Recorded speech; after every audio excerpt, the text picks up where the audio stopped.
2027 మీరు పెట్టిన టార్గెట్ ఈరోజు ముఖ్యమంత్రి గారు ఏ విధంగా పూర్తి చేయబోతున్నారు, ఒక షెడ్యూల్ కూడా ఇవ్వబోతున్నారు. ఎలా ఉండబోతుంది సార్ ఒకసారి పోలవరం ప్రాజెక్ట్ ఈరోజు షెడ్యూల్? ఏదైతే పోలవరం ప్రాజెక్ట్ అనేది మీ అందరికీ తెలుసు, ఈ రాష్ట్రానికి ఒక జీవనాడి, ఒక వరం. అందుచేతే ఆ రోజు మరి ఈ చంద్రబాబు నాయుడు గారు 14, 19, 5 సంవత్సరాల్లో ఆయన 72% పూర్తి చేశారు. ప్రభుత్వం కంటిన్యూ అయ్యి ఉంటే ఖచ్చితంగా 2020, 2021కి ఆ పోలవరం ప్రాజెక్టు వరద జలాలు ఏదైతే గోదావరి జలాలు ఏవైనా అటు ఉత్తరాంధ్రకి రాయలసీమకి వెళ్ళి ఉండేవి.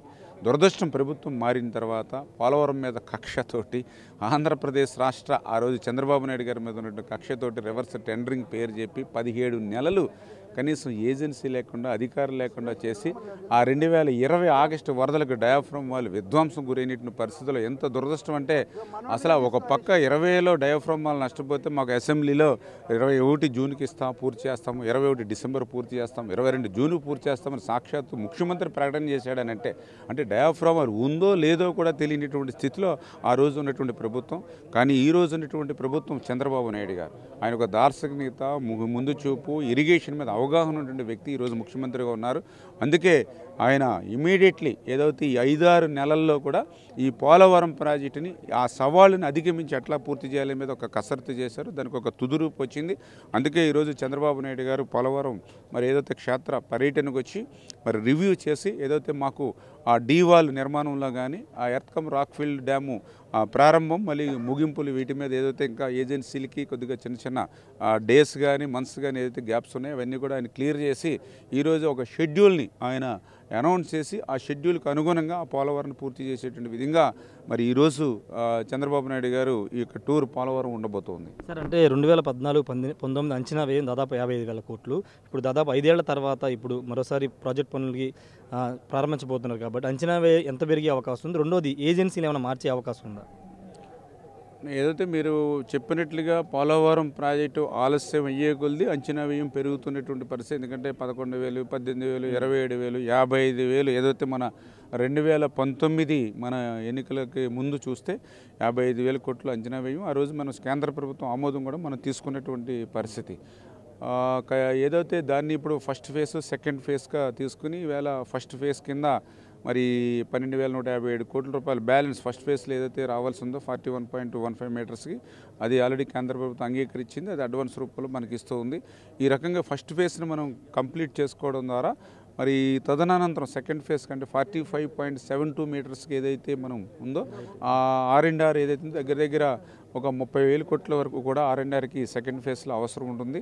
అంచేత ప్రస్తుతం ఇమ్మీడియట్లీ ఆ ఫస్ట్ ఫేజ్ని మనం ప్రాజెక్ట్ని అంటే ఇటు డయాఫ్రమ్ వాళ్ళు, అటు ఎర్త్కమ్ రాక్ఫీల్డ్ డ్యామ్ నిర్మాణం చేసుకోవడం, అట్ ద సేమ్ టైం దానికి అవసరమైన నిర్వాసితులు ఎవరైతే ఉన్నారో ఫస్ట్ ఫేజ్లో వాళ్ళకి కూడా దగ్గర దగ్గర 6,000-7,000 కోట్ల రూపాయల దాకా అంటే ఏదైతే మన కాలనీలు, ఎందుకంటే గతంలో మనం చేసినటువంటి నిర్మాణం తప్ప మళ్ళీ వీళ్ళు 5 ఇయర్స్లో ఒక అర్బస్తా సిమెంట్ పెట్టాల ఆ కాలనీలు నిర్మాణం చేస్తేనే కానీ వాళ్ళు ఖాళీ చేయించగలుగుతాం. వాళ్ళకి R&R వాళ్ళ ప్యాకేజ్ ఇచ్చినా కూడా వాళ్ళు వెళ్ళాలి అంటే ఇల్లు ఉండాలి. అంచేత ఆ కాలనీల మీద కూడా దృష్టి పెట్టాం. వాళ్ళ ఏజెన్సీలు కూడా మనం పిలిపించడం జరిగింది. మాకు ఆల్రెడీ బకాయిలు 5 సంవత్సరాలు బకాయిలు ఉండిపోయినాయని చెప్పారు. ఆ బకాయిలను కూడా క్లియర్ చేసుకుని ఏదైతే ఆ ఇళ్ల నిర్మాణాన్ని కూడా ప్రారంభించి ఆ నిర్వాసితుల సమస్యను కూడా క్లియర్ చేసుకుని సార్ కూడా ఆలోచన అదే పోలవరం ప్రాజెక్ట్ ఎంత ముఖ్యమో నిర్వాసితుల సమస్యలు కూడా మనకి క్లియర్ చేయడం కూడా ఎంత ముఖ్యం అని చెప్పారో ఆ రకంగానే ముందుకెళ్ళబోతుంది. ఏజెన్సీ మార్పు గురించి ఏజెన్సీ ఆల్రెడీ మీకు తెలుసు టెండర్స్ గత ప్రభుత్వం చేసినటువంటి తప్పిదం ఈ ప్రభుత్వం చేయదలుచుకోవాలి. ఎందుకంటే గత ప్రభుత్వం చేసిన తప్పిదం అదే. చాలాసార్లు మీరు కూడా చెప్పడం జరిగింది అసెంబ్లీలో కూడా. ఎందుకంటే ఒక వర్క్ని 2 ఏజెన్సీలు పనిచేస్తే ఆ వర్క్ నాణ్యతలో ఏదైనా ప్రమాదం ఏర్పడితే ఏ ఏజెన్సీ బాధ్యత వహిస్తుంది అనేటిది నేను వేసిన క్వశ్చన్ కాదు. గతంలో పీపీఏ జగన్మోహన్ రెడ్డికి క్వశ్చన్ వేశారు, సిడబ్ల్యూసీ క్వశ్చన్ వేశారు, వాళ్లే లేఖలు రాశారు.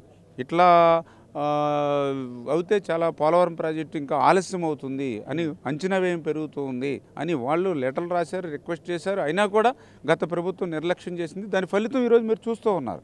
అంచేత అటువంటి తప్పిదాల జోలికి పోకుండా, కక్షల జోలికి పోకుండా పోలవరం పూర్తి చేయడమే లక్ష్యంగా మేము పనిచేస్తూ ఏదైతే డయాఫ్రమ్ వాళ్ళు సమస్య వచ్చేటప్పటికి అది బావర్ వాళ్ళకి ఎక్స్పీరియన్స్ ఉంది, నాణ్యతలో రాజీ పడకుండా చేసేటువంటి బ్రాండ్ వాళ్ళకి ఇంటర్నేషనల్ ఉంది. కాబట్టి ఎవరైతే ఎగ్జిస్టింగ్ ఏజెన్సీ ఇప్పుడు మెగా ఎవరైతే ఉన్నారో వాళ్ళకు కూడా క్లియర్ ఇన్స్ట్రక్షన్స్ ఇచ్చి క్యాబినెట్లో కూడా మేము తీసుకుని ఆ బావర్ని ఇంక్లూడ్ చేసుకుని వాళ్ళ ద్వారా ఆ డయాఫ్రమ్ వాళ్ళని నిర్మాణాన్ని పూర్తి చేయాలనేటువంటి ఆలోచన. అంచేత మా ప్రభుత్వానికి కక్షలు, కేసులు, వేధింపులు పాలన కాదు ఇది. ఈ ప్రజలకి సంక్షేమం, అభివృద్ధిని ముందుకు తీసుకెళ్లేటువంటి పాలన. ఎందుకంటే వాళ్ళు ప్రజా వేదికను కూలగొట్టడం ద్వారా వాళ్ళు పరిపాలన ప్రారంభించారు. మేము పోలవరం, అమరావతి ఇటువంటి వాటి నిర్మాణం ద్వారా పరిపాలన ప్రారంభిస్తున్నాం. వాళ్ళకి మాకు చాలా డిఫరెన్స్ ఉంటుంది. Okay, thank you sir. మొత్తంగా ఈ ప్రభుత్వం కక్షలు, కార్పణ్యాలు జోలికి వెళ్ళదు, అభివృద్ధి గురించే మాట్లాడతామని చెప్తున్నారు. ముఖ్యంగా పోలవరం ప్రాజెక్ట్ ఏజెన్సీకి సంబంధించిన అంశంలో ఇంక నిర్ణయం ఆల్రెడీ అంటే మా మెయిల్ అనేది చేస్తుంది కాబట్టి ముఖ్యంగా డయాఫ్రమ్ వాల్ అనేది అత్యంత కీలకమైనటువంటి అంశం కాబట్టి ఆ విషయంలో గతంలో బావర్ అనే కంపెనీ చాలా బాగా పనిచేసింది. అదే కంపెనీ తిరిగి ఇంక్లూడ్ చేసేలాగా నిర్ణయం తీసుకుంటామని చెప్తూ ఉన్నారు. 2027కి టార్గెట్కి పెట్టుకోవడం, దానిలో భాగంగా ఈరోజు ముఖ్యమంత్రి వర్క్ షెడ్యూల్ని కూడా ప్రకటించబోతున్నారు. వాస్తవంగా 5 సీజన్స్ కావాలని ఇరిగేషన్ ఎక్స్పర్ట్స్ కానీ లేకపోతే పోలవరం ప్రాజెక్ట్ నిర్మాణం చేసినటువంటి కంపెనీలు 5 సీజన్స్ కావాలని అడిగాయి. కానీ ముఖ్యమంత్రి మాత్రం అంత కాదు, 2027 మ్యాక్సిమం ఎండింగ్లోనే పోలవరం ప్రాజెక్ట్ పూర్తి చేయాలని చెప్పారు. కాబట్టి దానికి అనుగుణంగా ఎప్పుడు ఏ నిర్మాణాలు పూర్తి చేయబోతున్నాం, డయాఫ్రమ్ వాల్ కొత్తగా నిర్మాణానికి సంబంధించి ఎర్త్కమ్ రాక్ఫీల్డ్ డ్యామ్కి సంబంధించి మొత్తం పునరావాసం పరిహారంతో పునరావాసం వీటికి సంబంధించి కూడా పెరిగాయి. కాబట్టి గతంలో ఉన్నటువంటి దానికంటే కొంత పెరుగుతాయి కాబట్టి వాటిని కూడా చూసుకుని అన్ని కూడా పూర్తి చేస్తామని మంత్రి నిమ్మల రామానాయుడు చెప్తున్నారు. Camera person శ్రీనివాస్తో Rayesh RTV Polavaram నుండి. మరిన్ని వీడియోస్ కోసం ఛానల్ ని సబ్స్క్రైబ్ చేయండి. లేటెస్ట్ అప్డేట్స్ కోసం వాట్సాప్ ఛానల్ ని ఫాలో అవ్వండి. ఆ లింక్ డిస్క్రిప్షన్ లో ఉంది.